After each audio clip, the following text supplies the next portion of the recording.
I love horror. I love the atmosphere, I love the slashers, I love the monsters, I love the music, I love the sound design, I love the ideas, I love the self-awareness, I love the absolute lack of self-awareness, I love the balls to the wall absolute insanity. But I wasn't always like this. No, because past me was a little baby who spent his nights watching superheroes and Mulan because being a little baby I couldn't handle all this bullshit. Hell, this shit made me flee the theater, and it wasn't until years later that I finally finished the film. I hated horror. So what changed? Well, near the end of middle school, heading into high school, a friend threw me into an online world of horror. And for the first time, I wasn't experiencing horror that made me shun the genre. Instead, I was experiencing horror that made me go, oh shit! I didn't know horror could be this hilarious. Now, to be fair to the Creepypasta universe, I now find Junji Ito hilarious, though for different reasons. Kiss me! But, if you were to boil down most Creepypasta stories into one word, it would probably be Unrestrained. See, the beautiful world of Creepypasta is filled with 12-year-olds wielding guns, people who can remember an image down to the tiniest detail after only seeing it once for a split second, kids casually pouring acid on someone's face, and teenagers that could break bones and dodge bullets because they're mentally insane. It's one of those things where no one writing something in the vein of Jeff the Killer or Squidward's Suicide has actually taken the time to understand how horror works. Instead, more often than not, the only work of horror that they have read beforehand was Jeff the Killer and or Squidward's Suicide, with the main takeaway being, you know, this one thing that showed up a few times in the story was pretty scary.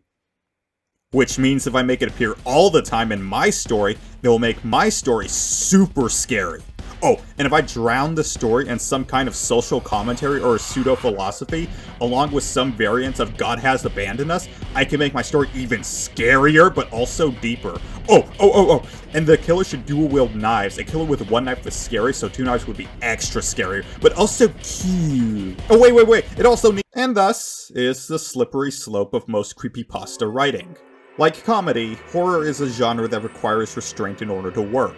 If a joke in a comedy doesn't know when to quit, it kinda stops being funny and kinda just becomes really annoying. Well, the same goes for horror, though in this case it's actually likelier for it to turn out funny. Isn't that nice? Creepypastas tend to have so much thrown into them that the content eventually becomes worthless. A bullied child in a creepypasta eventually suffering a mental breakdown that shatters their psyche is no longer a tragic development, but rather a formality and a goalpost in their journey to become the ultimate OC. Gore stops being visceral and becomes as off-putting as salad dressing, or just becomes straight-up comedy. But regardless of what it is that you're piling on, be it gore, trauma, or kills, the one thing that you will always end up burying is the story. Either you're breaking the suspension of disbelief, or you're making your reader feel an emotion that you're clearly not aiming for. I mean, if you were to write a story that featured, say, a brutalized and molested teenager with glowing green eyes that she gained from mental supplements, who, after she steamrolled her abusive father with a bedpost, cut her deviant brother's stomach open, after she sustained multiple blows to the back of her head with a baseball bat, and began to play with his intestines while making remarks about macaroni art, as she proceeds to slowly kill him for what seems like an eternity. Would you look at this and think, wow, that's some scary shit? Probably not. I imagine you wouldn't think of anything other than, wow, that's the dumbest fucking thing I've ever read. But you know, that's par for the course when it comes to the worst fucking creepypasta ever written. Creepypastas are an important lesson in listening to the voice in your head that goes, maybe that's not the best idea. You know, the voice that goes, you know, maybe this story doesn't need a sudden Slender Man cameo that I feel like is the only way to legitimize this story in the creepypasta canon. Or, maybe I don't need several paragraphs dedicated to detailing the gore. But that's not to say you can't ever put whatever the hell you want in your story. It's your story. You just gotta put in the work to make it work. However, there's a right way and a wrong way to do that. What it doesn't mean is using your story mainly to give half-thought-out justifications for your choices and end product that don't actually progress the story. Jeff the Killer is a good example of this. Have you ever noticed that the story serves as more of an explanation of Jeff's appearance? I mean, this is an origin story, and as an origin story, it should answer the question of why Jeff is who he is and why he does what he does. And you know the one question that isn't answered by the story's end? Why does he do what he fucking does? The story offers no actual insight into his character or how his experiences actually shape his worldview, only how they influence his appearance. It doesn't offer any sort of explanation other than they're crazy.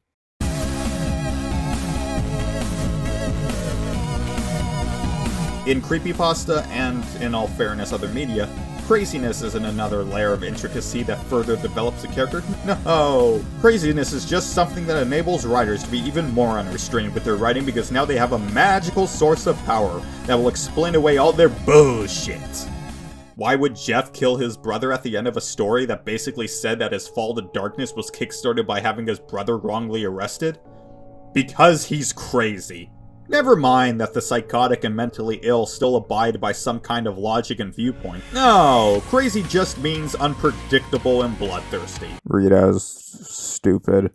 Clockwork stabs out one of her fully functioning guys to replace it with a clock. Why? Because she's crazy. Teenagers can dodge gunfire? Because they're crazy. Those same teenagers have physical strength that no one that age should have? Because they're crazy. Those same teenagers are able to tank abuse that no human should reasonably be able to survive? Say it with me now. Because they're crazy! Mental insanity is the Creepypasta Speed Force. Ain't gotta explain shit.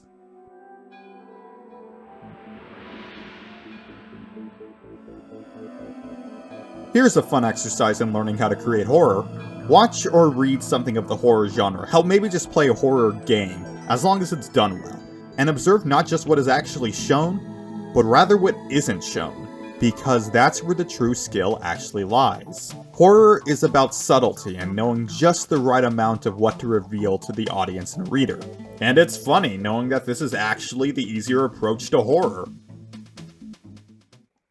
No, really, because believe it or not, it actually takes a considerable amount of skill to be able to just blitz your audience with terror. Even someone like James Wan can't do that.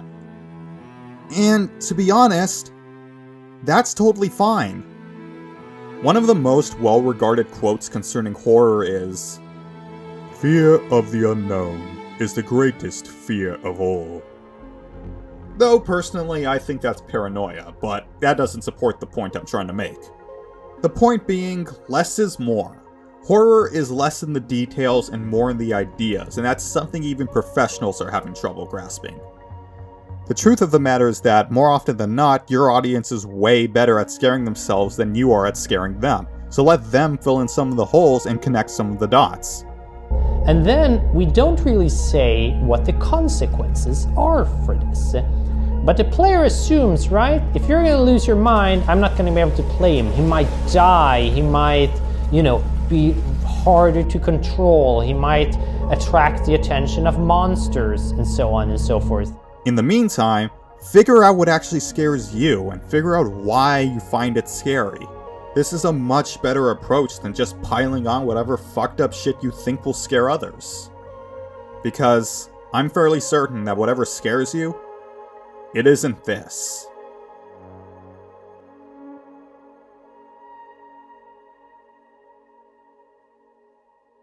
Hey everyone, I just wanted to thank you guys for watching the video, but also I wanted to make a quick shout out.